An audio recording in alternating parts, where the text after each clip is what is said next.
Bakit matagal magbukas ang IC? Matagal mag-on ang IC dahil sabay-sabay nitong niloload ang maraming gawain at maaaring may panloob na kabagalan. Kasama rito ang sobrang daming programa hanggang sa pisikal na problema sa storage. At pati ang paraan ng pag-shutdown mo ng IC ay may epekto sa oras na ito. Ano ang nangyayari kapag pinindot mo ang power button? Sa pag-on, sinusuri ng computer ang hardware at sinisimulang i-load ang sistema. Pagkatapos nito, kinukuha nito ang mahalagang file para gumana ng maayos. Kapag may pumalya o mabagal ang pagbasa, agad lumalabas ang pagkaantala. Mga programang sabay na nagbubukas na hindi mo napapansin. Maraming application ang nakaset na otomatikong magbukas kasabay ng sistema. Kumukonsumo sila ng memory at processing sa simula pa lang kahit hindi mo ginagamit. Napansin mo ba na may mga ikon na kusa na lang lumalabas malapit sa orasan? Paano buksan ang Task Manager at i-disable ang startup apps? Para buksan ang Task Manager, pindutin ang CRS panandang pandagdag Shift panandang pandagdag SC o mag-right-click sa taskbar. Sa Windows 10, pumunta sa tab na Startup. Sa Windows 11, hanapin ang Startup Apps.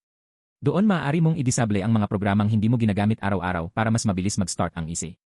Kapag nagsisimula ng magkaproblema ang Yi o Lase. Ang pisikal na sira sa Yi o Lase ay nagpapabagal at nagpapahirap sa access ng data.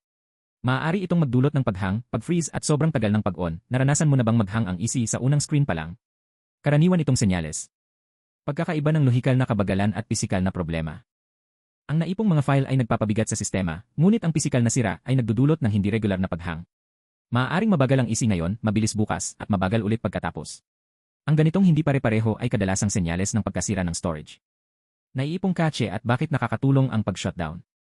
Habang ginagamit, nag-ipon ang sistema ng pansamantalang data sa cache para pabilisin ang mga gawain. Sa paglipas ng panahon, maaaring mapuno o magulo ang cache.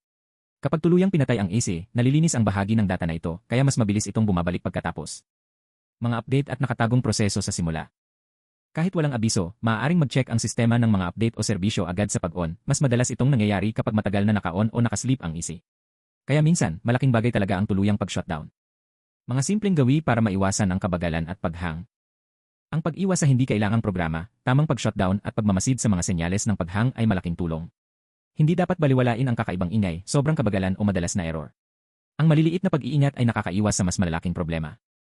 Sa kabuuan, matagal mag-on ang IC dahil sa sobrang daming gawain, naipong cache at, sa ilang kaso, pisikal na sira sa Yi o Lahe. Ang tamang pag-shutdown ay tumutulong maglinis ng mga proseso at magpagaan sa sistema. Sa iyong computer, napansin mo rin ba ang paghang bukod sa tagal ng pag-on?